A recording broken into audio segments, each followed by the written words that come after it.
Hello, everybody. Welcome back to another episode of Star Wars Alliance, your home on the Geek Ultimate Alliance podcast network for any and all things Star Wars. I'm your host, Katie, and with me, as per the usual, who had some technical difficulties, so we're sorry. But it's Clay. Clay, how are you doing? I am doing pretty well. Today was actually a very nice day outside. It was really, really great. I'm hoping that this is the beginning of spring finally. We were in winter for way too long here in Indiana. But yeah, I think today's going to be a good day. News just dropped. That's basically not going to be our main topic, but is going to be the first topic we talk about as far as news, and then we're going to move on to the reviews. I'm very curious on how this is possible or why, but I digress. Anyway, Katie, how have you been? What? I'm doing pretty good. I got my first maternity photos back today. So we got the first sneak peek batch. So excited to see how the rest of those continue. Um, but let's just jump straight in the news because you say you don't know how this is possible, but she specifically said in her statement about Rogue Squadron being canceled that she and Lucasfilm were going to work on a deal when she was done with Wonder Woman 3. Well, now Wonder Woman 3 is not on the table anymore. So, True.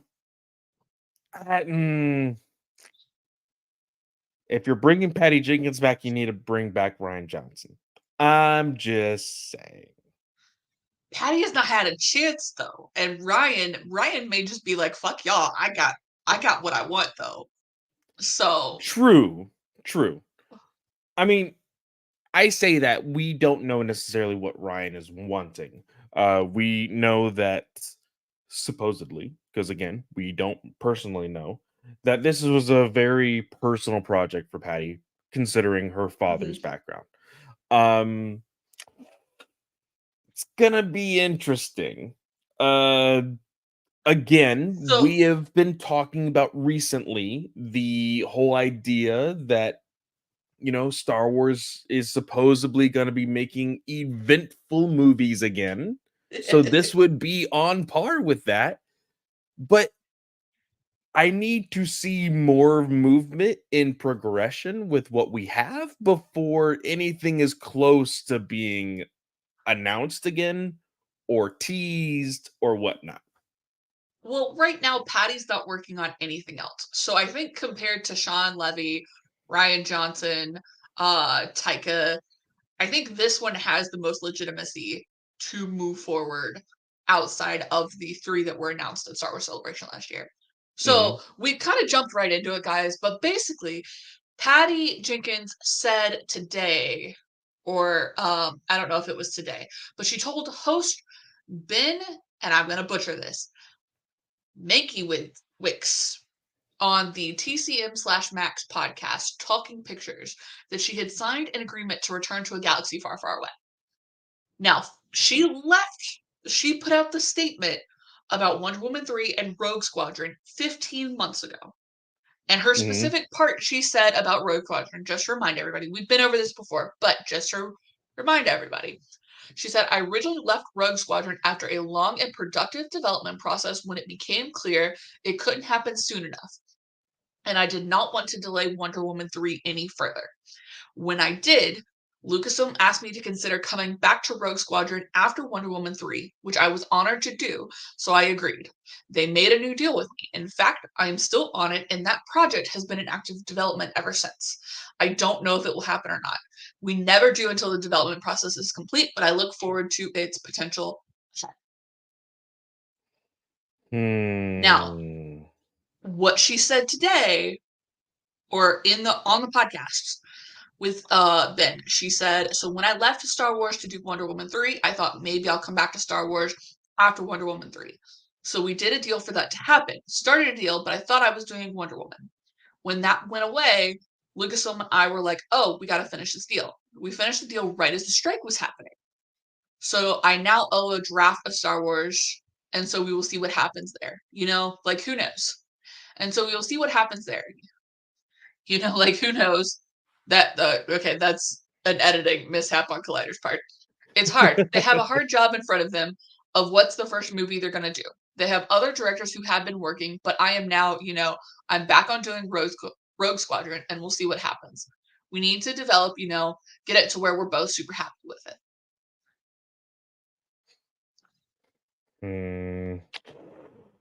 I don't know. See, I'm super like I don't know. I want it to happen because I personally think that Star Wars without the lightsabers, the without the Star Wars movies or ideas have a lot of potential. We have read many books and we have talked about many of the legend stories that had these concepts that were very, very popular within the reading community over at Star Wars. And I think that in the same vein that somebody like James Gunn is doing for the DCU, which is, hey, let's take a whole bunch of genres and place superheroes in them. Yep. Star Wars can do the exact same thing. You just need to do it correctly. So, something like a Rogue Squadron could essentially be a Top Gun for Star Wars. Yep. So I really want this to happen, but Patty Jenkins has been very up and down with a lot of production companies that she has attempted to work with. Unfortunately, and we also discussed this, but I remember one of the biggest things was her fight for like the what was it? I'm trying to remember the exact thing. Uh the not only creative control, but like the movies in theaters and all of that jazz and everything else. And there was a lot of controversy over like her sending Right, emails and everything. right, But but everybody said that, and I mean, Nolan left Warner Bros. Because of and I mean, look at it this way. He left Warner Brothers it. and won a freaking Oscar. Finally got his Oscar. Exactly. So, I mean, maybe, this could be it for Patty, She is working with a different studio and maybe this will work out for her. I hope for the best, but I am not letting my guard down yet. I'll say that. Literally, according to her Wikipedia, she has nothing currently scheduled. Absolutely nothing. Wow. Um, So like did all of her projects just fall through? well, because Cleopatra, she was supposed to be directing that one, but she dropped directing it so that she Uh-huh. could focus on Wonder Woman 3. And is still a producer on Cleopatra. But Okay. she's not currently like doing a bunch of stuff with that. And they haven't even started filming that, right? Mhm. I don't Yeah. think.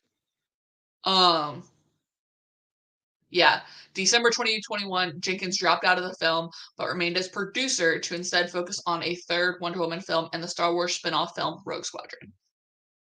That was literally the last announced project that I heard she Mhm. was attached to besides Wonder Woman 3. Yeah.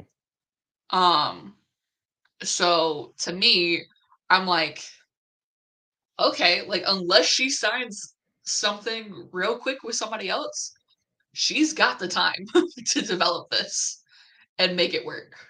So, Like I said, I hope for the best. Because I do think that again, just reiterating what I just said, I do think Star Wars can do very well with leaning towards different genres within Star Wars. The whole idea of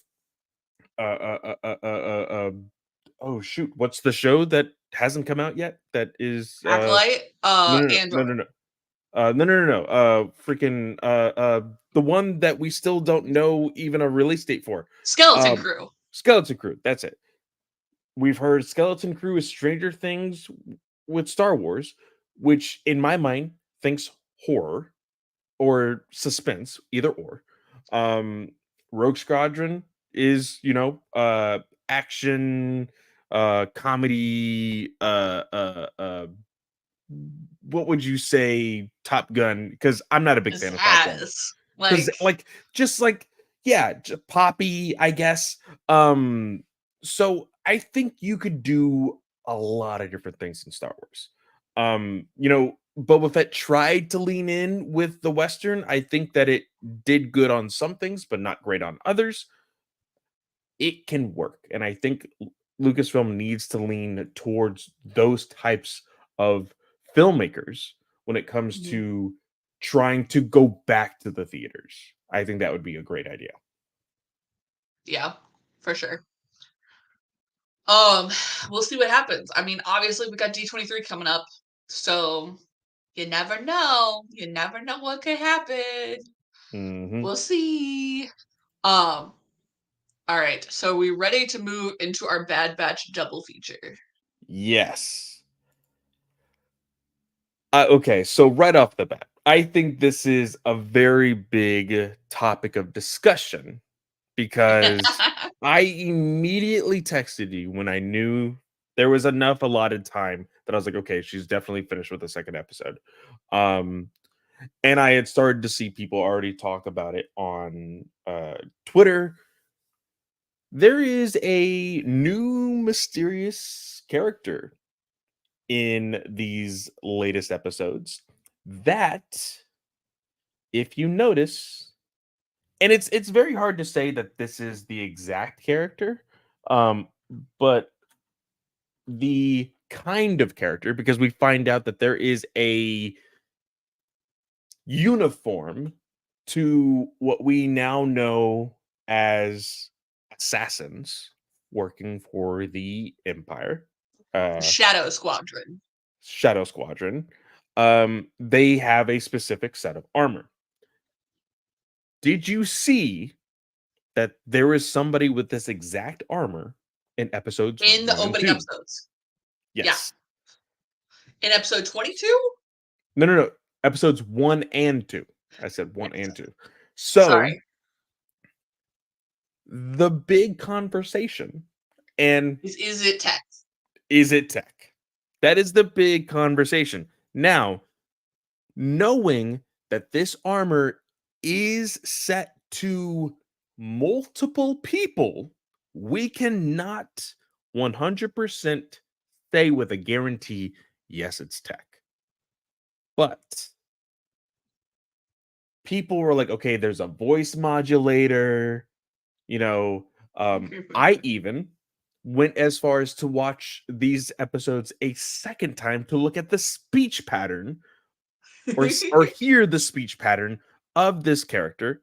I will say there is a little bit of a like similar speech pattern to Tech. I'm not gonna lie.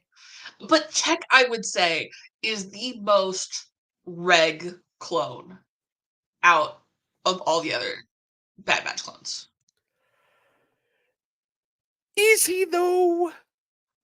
The only thing is like that he has smarts and that he needs the special eye goggles. That's the only thing. To me, But he there's always Crosshair. talked. Crosshair does not have a speech pattern like regular clones. That's what I meant. Like, to me, Tech always talked in a similar manner to the other clones. Hunter talks like he's Mm. like maybe a Rex level, but like regular So clone so I've noticed Tech's. these little things about the voices that they use for the Bad Batch. Uh Wrecker, of course, has that like big burly voice. Hunter has like a little bit of a southern drawl to his voice. Tech has the very techy, nasally type of speech. Right, but it's the And speech pattern, not the sound. yes, Because you can't count on the sound because the modulator. because the modulator.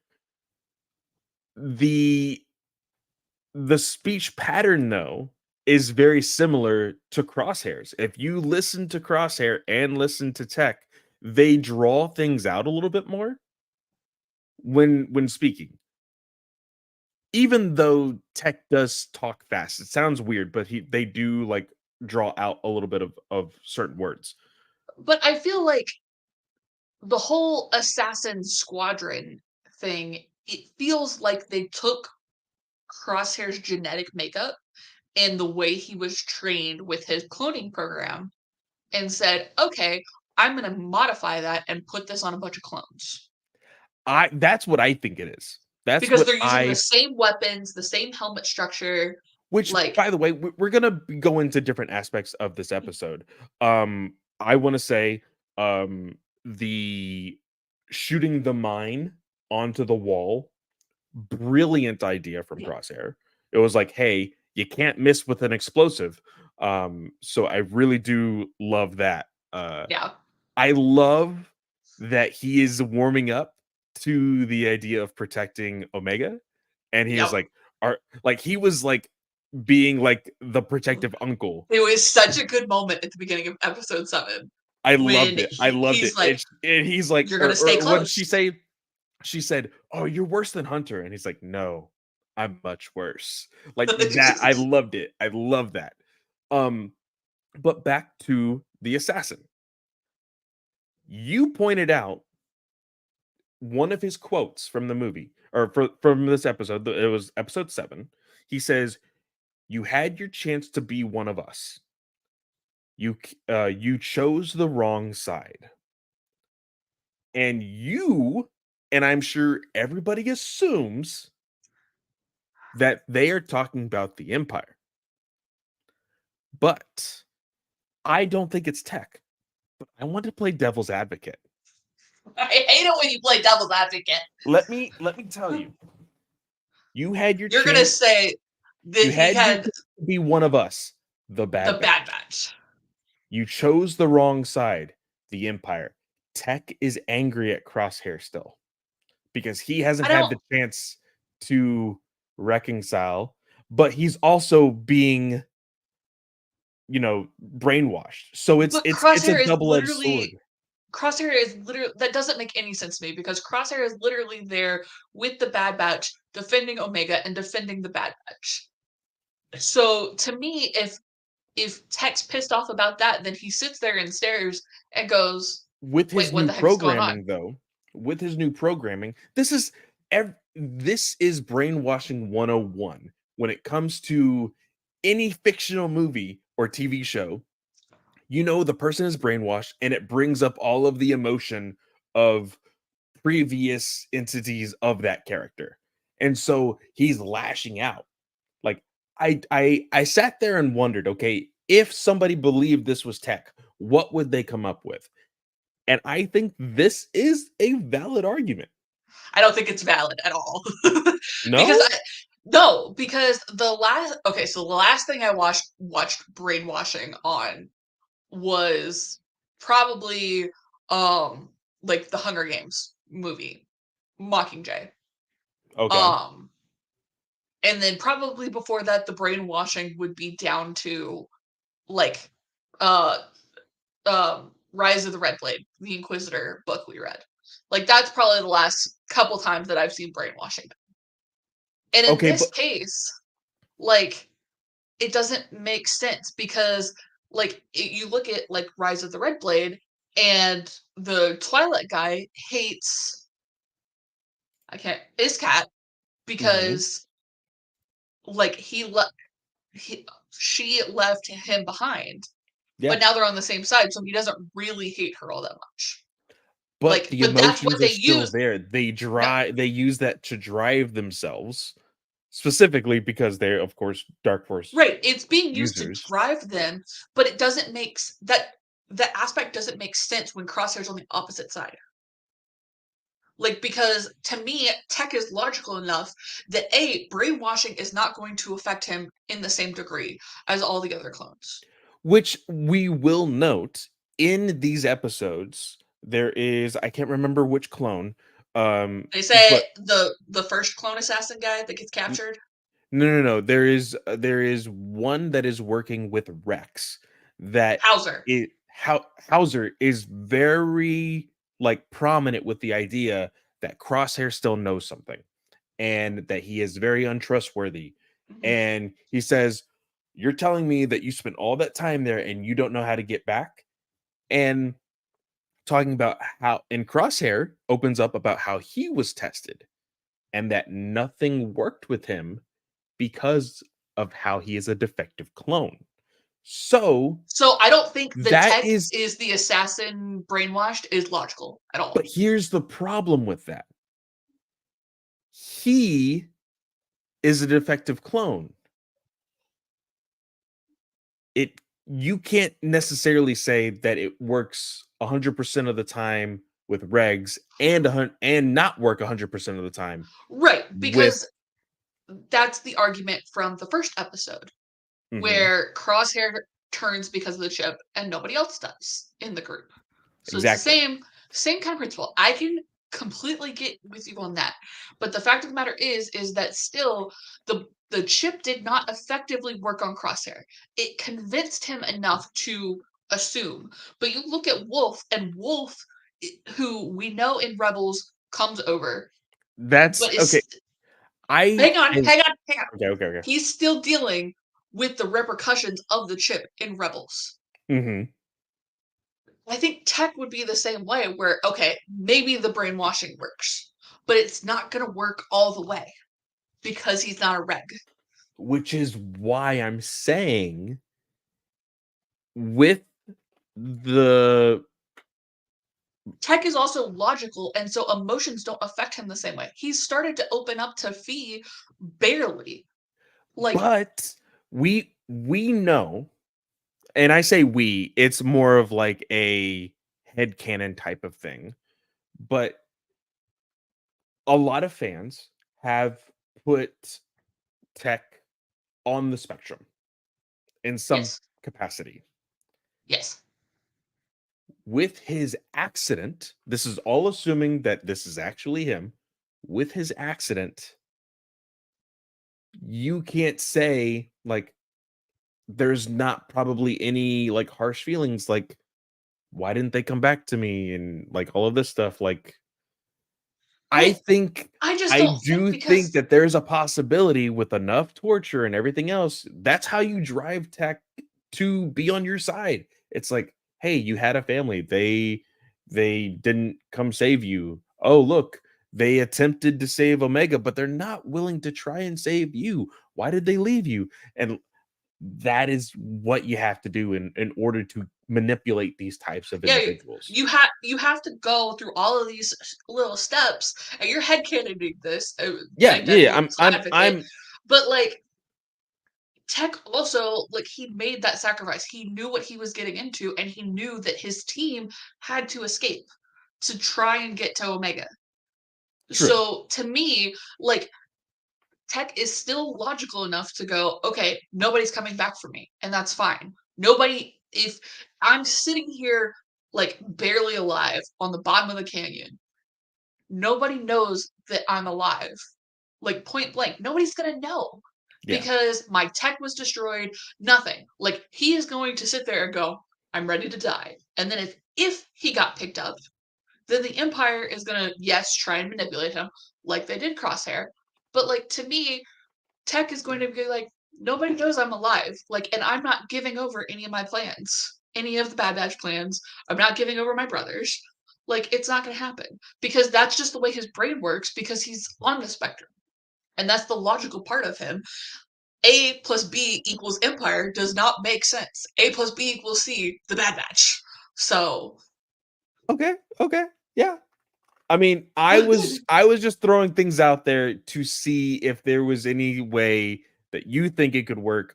I think in some capacity it could work. I think there has to be a little bit of an explanation clearly in order for it to work. Um, but I just love how people are so quick to be like, "Oh, there's it's this so reason and this reason and this reason." Like we saw the one, if you guys have seen our YouTube thumbnail, there is of course the thermal reading from when Crosshair was attempting to fire at this individual. yeah. Um, everybody's like, "Oh, look, like you can see the thermal scan. He has prosthetic legs." If you look at the next tweet that that person did, you actually see that there are regular thermal scans of a human-esque body on the legs. So unfortunately, they kind of contradicted themselves. Um, so I don't think like Tech's body was mangled and like destroyed and like it's gonna be Yeah. super gruesome like that or anything. I mean, we've seen that with Echo, like he lost an arm, so and I think a leg. Um, but you know, it is what it is. I think it'll be still a very interesting story to see who, because again, they have purposefully, I believe, made people Lucasfilm and the creators of the Bad Batch want us to have this exact debate. Is it tech? Yeah, they Is it not do. tech? And And that's why and, we personally think it might be a red herring. and and like they have specifically said, like, in the summary, they did originally put out the summary and say like Tech's fall, but now they have it as Tech's death. So who knows there? But and I'm not saying like any theory is dumb. Well, okay, I did call what you pulled out as dumb. I admit that. I'm sorry. But like to me, that theory doesn't make a whole lot of sense to bring Tech back into the show. I'm Mhm. willing to accept if they pull Tech back in, but I like how he died, and I like that it was a hey, I have to make the sacrifice because otherwise my team does not get out of here. Otherwise, my brothers don't get out of here. Yeah. Like, we don't get out of here if you try and save me, Wrecker. So to me, I'm hopeful that it's a red herring. I'm not like I accept all theories, and I will like. Obviously, I was the one who sent the tweet about the thermal scan showing up with like the cold on the legs and stuff. So I Yeah. was like, okay, that could potentially add to things. It's a But like, with things like that, it's fun for the debate. It gets people talking. It's what the show wants, and I think it's very, very healthy for the show. Um, we've had discussions. We in our predictions, mhm, we I asked the question, is it good writing or is it bad writing if Tech ends up being alive? We've had these discussions. We've had our personal ideas of what it means for the show if Tech is alive.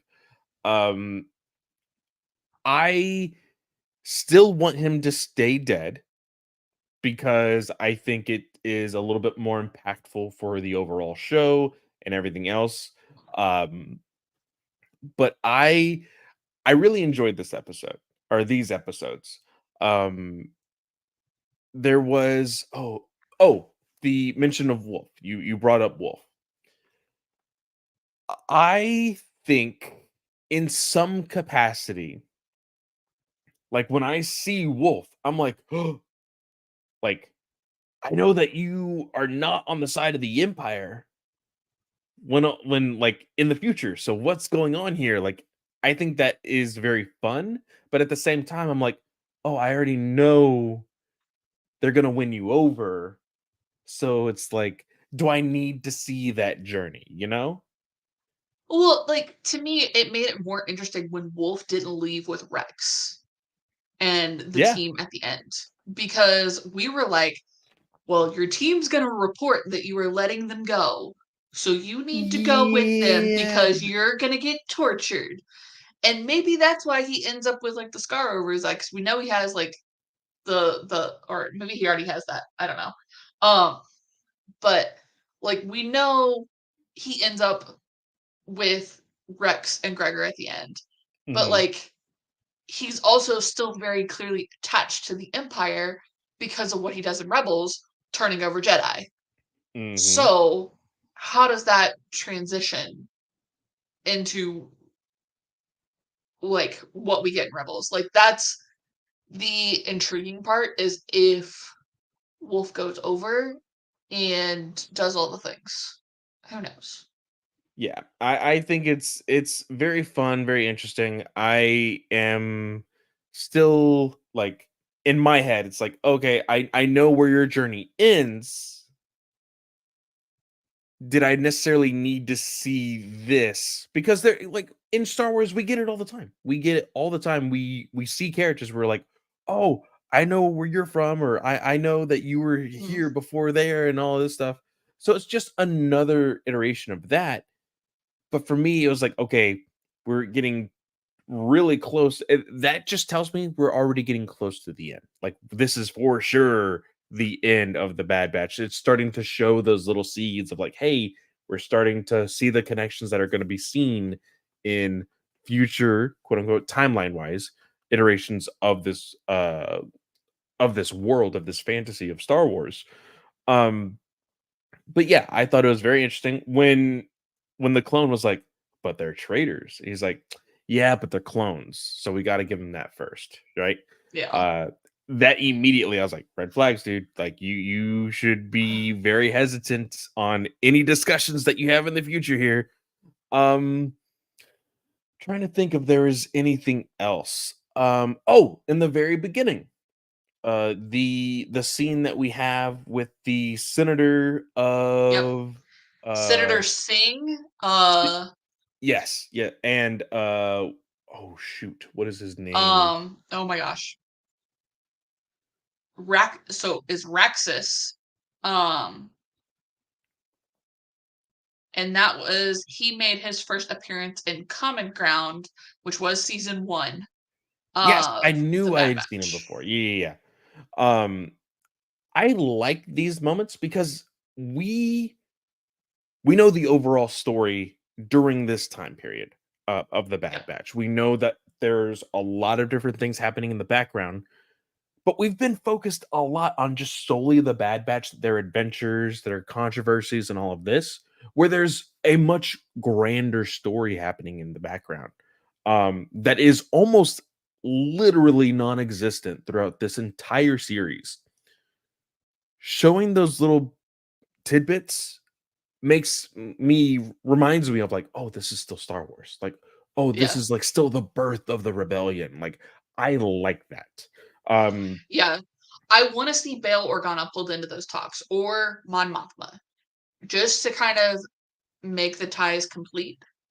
Well, we Um, we know, we when we discussed the novel, um, oh shoot, I always forget this title of the book, with Palpatine and Vader, um, Lords of the Sith. Lords of the Sith. I was gonna say Sith Lords. Lords of the Sith. We know that Hera's father was there, big part of the book, Yeah. and we read that a corner of the rebellion started with him. And we now know that through Andor, Mon Mothma and all of them is another pillar of the rebellion. Like, I would like to, like, and we are starting to see here in the Bad Batch another pillar of the rebellion is sparking. I love this because, again, it shows that there is a very, like, big notice for people that are like, "Hey, the Empire is bad. We need to do something to fight against it." And it's not just like one person that's trying to like encompass like the entire galaxy. It's all of these people that will eventually come together. Um, but yeah, I do like seeing that here. Just as a Yeah. small reminder, like, hey, this is still Star Wars. This is still happening, behind the scenes. And Well, it's and just a she little bit of a knows, refresher. yeah, and Senator Chuchi knows that Mon Mothma was she was a part of Padme's resistance group Mhm. for the expansion of the military. So to me, I feel like she can know to reach out to them. And I just want to see that happen because obviously we know that Chuchi doesn't make it, well, she's not present in Rebels and she's not present in Rogue One or A New Hope. So, is she going to die by the end of this? Hmm.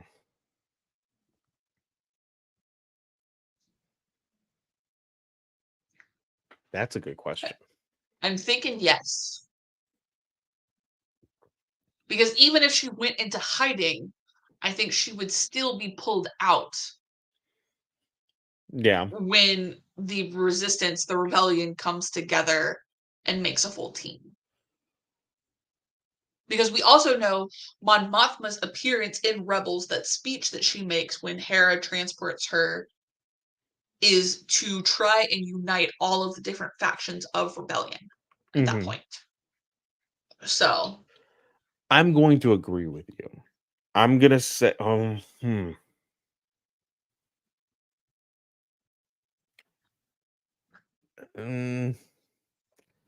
do I want to say it'll happen here on the Bad Batch,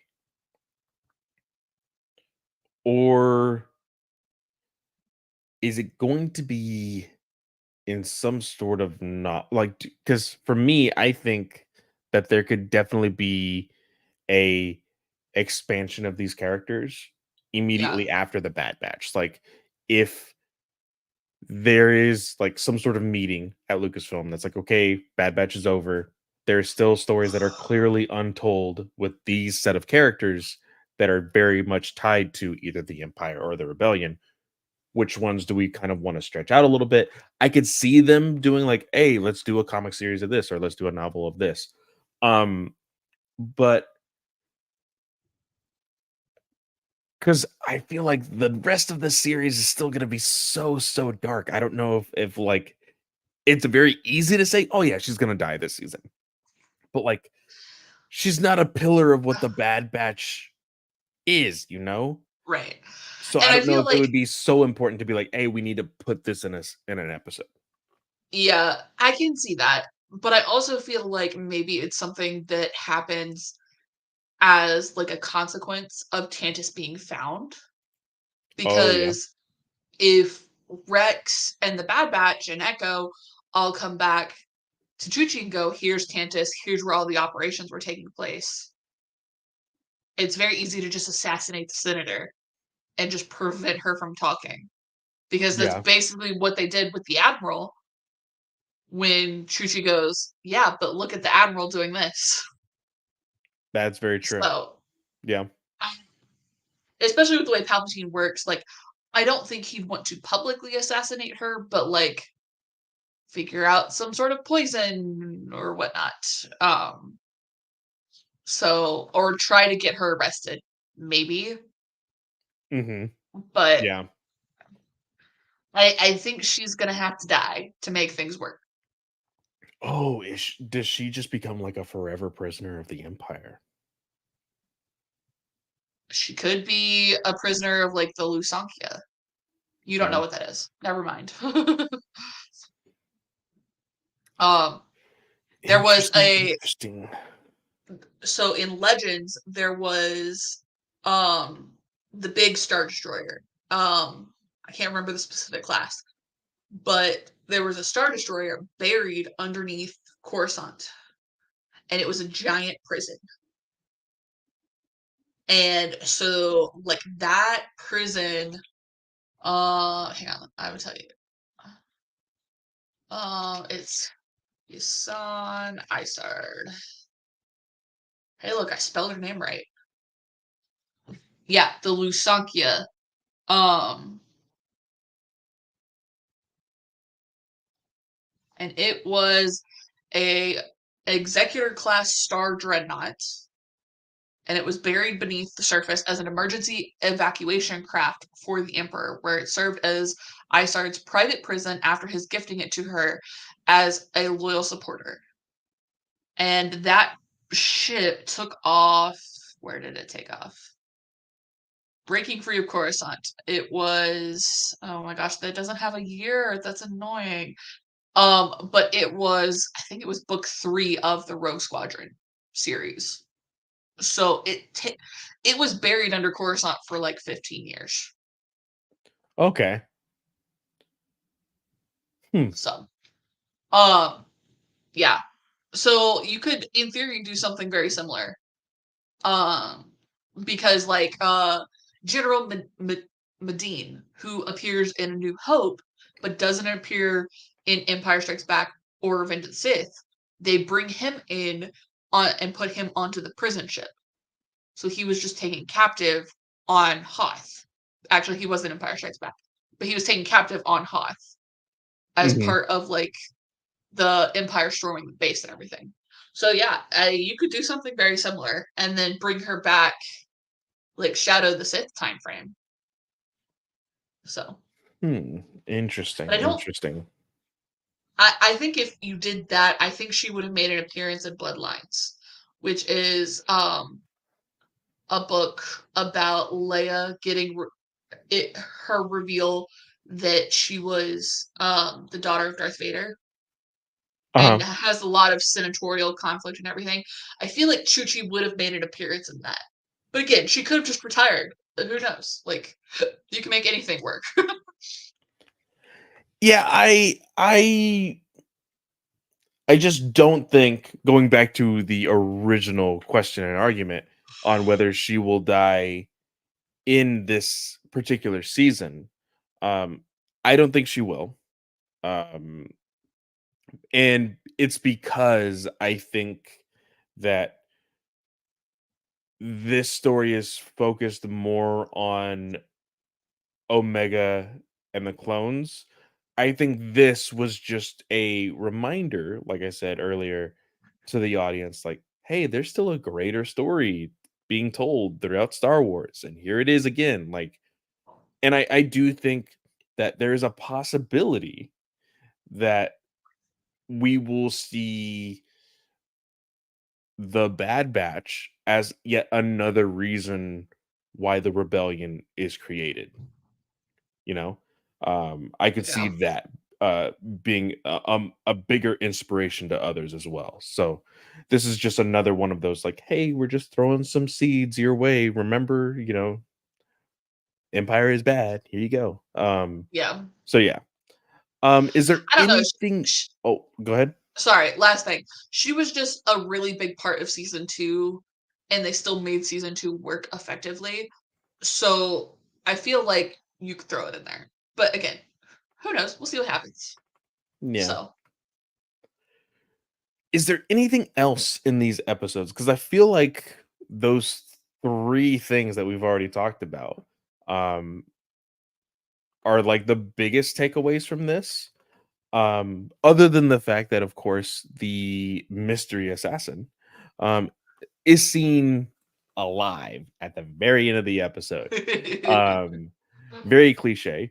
Um, but uh did you have anything else to add? I think this episode felt very much like a Clone Wars mission. I like seeing all of them working together. Um, always enjoy seeing Rex. Never gonna deny that. Like anytime Rex can be on screen, I'm just always gonna like give me more. Yeah, now Um, that he has that like new aesthetic with like the hoodie and stuff, I'm like, oh, that's him. That's him. Yeah. I will say it, especially episode 7 when they crash the ship. Um, it felt very dark, and Matt disagreed with me on this. He was like, "I can still see what's going on," but I had my glasses on, and we watched this at 6 o'clock in the morning, so it's still dark in the world Hmm. and everything. Yeah. And it just felt like, especially in the first couple minutes, it was like I can't tell which clone is which. I like who's walking. There It just felt was very dark. there was times where that happened. I'm not gonna say the entire episode. Um, but I might have to Yeah, I don't agree think with the Matt. entire episode either, but Uh, because I think that the most people could possibly get confused is throughout the chaos, which was when they were uh like in the wooded area in the jungle or whatever, or the forest, whatever you want to call it. And I think they did a pretty good job with enough close-ups. Um because when there was like a lot of wide shots, you're not really paying attention too much on who's positioned where. Um so I think they did a pretty well job with the lighting in this episode compared to others, and compared to what Disney Plus as a whole has done to our viewing experience. yeah. We've had plenty of discussions in the GUA chat about Disney Plus making their shows super dark for no apparent reason. But yeah, I Definitely definitely still like not as bad as it could have been. But like there were some I think the biggest points to me were like there were some points where I didn't even know Hauser made it out of like the base to the ship until like the seventh episode when they're like, "Oh yeah, Hauser," and I'm like, "Wait, what?" Well, Like I think I that just kind of there get lost with the helmets and the lighting. and I think that another reason for that, if I could talk, blah, blah, blah, blah, blah, I think that another reason for that is there was a lot of those in those chaotic scenes that's like, hey, the focus is these two individuals or that person, um, which is a very not great way to go about things when you have like specific entities in a very large group and you're wanting to tell the story with those individuals. It's like, okay, if they're important enough to be a part of the scene, they should be important enough to be called out or know where they are, or you know kind of what you're explaining. So I can Yeah, see that. I can definitely see that. uh but yeah, I'm just especially it's just when you get to the final scene where Crosshair's saved by Hauser from the assassin. Like mhm. it's helpful to kind of like That I will see. say the scene where they're with the rushing water, that was dark. That was a dark scene. Yeah. Yeah. So it's just like, and I get it's nighttime, and I get we're in a forest, but you're also a TV show and you are animated. You can make this work. You can manipulate light a little bit, people. Yeah. I think that's about it. Again, I think the Kiners did an incredible job with the music. So well done to them because I just think every episode from them so far has been a great success, musically and everything. I think that's it. So the next episode, if I can look back at our list here, Bad Territory. Bad Territory. You have any inkling on what that might be? Or is there already a summary out or anything? Let's look at the Wikipedia because Wikipedia would have a summary if it, and they don't. No? Um, they do not have a summary for, excuse me. Um, I think we're gonna end up maybe with an attack on Pabu because I think we saw an attack on Pabu in the trailer. Mhm. So that could lead into like a bad territory assumption. The crew has to get back on the ship to try and survive. I'm also wondering if maybe we'll see Sid next episode and like they're gonna go and Hunter's gonna try and make a deal to like try and find a Jedi or something. Because Rex said he'd heard of M Count. That was the other thing. M Count. And because Omega tells him, oh yeah, they were doing all this testing to try and find this M Count. Mhm. And Rex says he's heard of it, but again, he doesn't say midichlorians. He doesn't know where he's heard it from. It would So I make don't would it make sense? I I don't know if mean, Hunter would know to go try to find a Jedi yeah. or some sort of Force user. Mhm. I would So say that because Rex was so active with so many uh Jedi Council members, that it could possibly be like a scenario where he may have heard the reference of M count. Um, but that's just reaching on my part.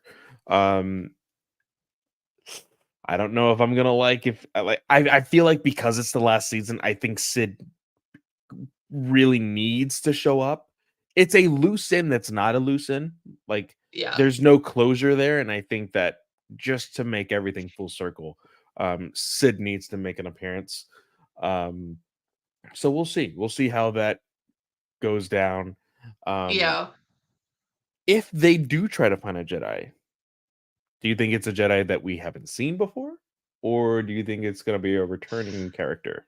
I think it has to lead to they're looking for some sort of Force user who can explain what an incount is, because I think ultimately that's what leads them to Asajj Ventress.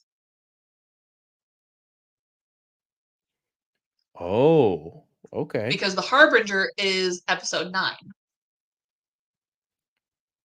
okay, okay. So, but I think basically what's going to happen is they're going to go to Sid and say, "You owe us. We need you to find a genetic person who knows what an M count is." And she's gonna lead in that direction. Oh, well, she has worked with plenty of bounty hunters probably, so there you go. Mhm. But like Well, genetic scientists, how do you feel about Sid being the opening connection to Asajj? I don't like it. I don't like Oh, it. I don't that's want. other news that we didn't really cover is that Asajj Ventress's voice actress said that there's more to come Yes. with the character of Asajj. But we can talk about that more next week because I feel like there's a larger discussion there. Um, but it kind of makes me feel dirty knowing like it's just like why Right? Sid? Like it out of anybody that could take you to Asajj Ventress, like why did it have to be Sid? You know? Yeah. I don't like it, but if it has to happen to get us to um if it has to happen to get us to Asajj, I can accept. So, Nice. yeah. Clay, where can they find you? Yes, of course. You can always find me at Fanboy Clay on Twitter, and any and all social media. Um, recently been playing a lot of video games. I love having the weekends off now. I've never had the weekends off on any job that I've had. This is just amazing. Um, so you could possibly see me streaming, but with it also being spring, me, Abby, and Amberlyn are probably going to be out a little bit more. I think we're planning on taking Flynn to a park pretty soon, so that'll be fun. But yeah, just be on the lookout for any and all updates on, of course, the only other podcast that I'm on, which is Ranger Alliance. Me and Joe are actually going to be recording this week, talking some, of course, Power Ranger stuff and a little bit of controversy in the Power Rangers community as of this morning, which is very weird. Um, but unfortunately, not surprising. But yeah, go check me out there. And yeah, Katie, what about you? Y'all, you can find me on most social media platforms is at Slates Kitty. The show you can find on the Twitter. It is at Star Wars Legends of the Eight, and the war is very important. Don't forget it. Always remember that you can email us at that same username at gmail.com with any comments, questions, concerns, questions. We love hearing from you guys. We miss you guys. So please give us a hoot and a holler. Um, and everything. Star Wars Alliance hotline is also available where you can text or leave us a voice memo, 830-538-4828. So yeah, we love hearing from you guys. The other thing that I just saw that I completely forgot about is one of my favorite Star Wars Legends books is now available on audiobook. It is called I, Jedi. It is by Michael Stackpole, and it is about Corran Horn and his journey from starfighter pilot to Jedi Knight. So Oh yeah, that did come out. I did see that. yeah, Yeah. I'm very excited to listen to this because I completely forgotten until I saw Mark Thompson's tweet about this just now. So if you're interested in that, go give it a listen because it is a great book. Like highly, highly, highly recommend. So yeah, with that, I want to wish everyone a great day or night, whatever time of day you're listening or watching, and we will see you all next time. May the force be with you.